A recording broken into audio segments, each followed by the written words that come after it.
Så en af de teknikker, jeg vil introducere dig for, det er at få normaliseret dit åndedræt. Jeg vil nu bede dig om at fokusere på din udånding og fokusere på at tømme lungerne helt for luft. Jeg prøver at instruere dig i, og du kan prøve at gøre ligesom mig.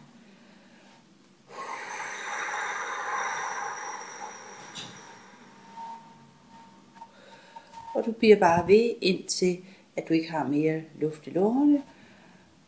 Og så trækker du vejret ind igen, og igen prøver du at puste ud.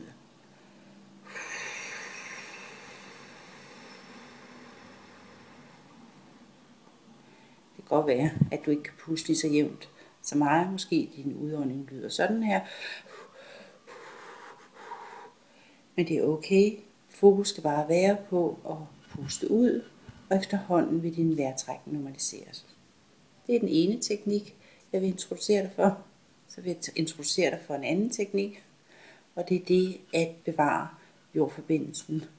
Bed dig om at prøve at fokusere på dine fødder. Prøv at mærke underlaget under dig.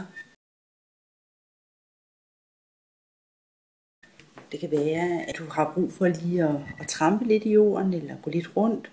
Det er også en måde, hvorpå du beroliger dig selv. Så lige nu har jeg introduceret dig for 2 teknikker.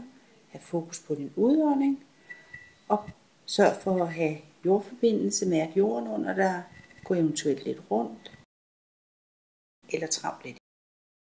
Nu vil jeg introducere dig til en tredje teknik til at reducere de her angstsymptomer.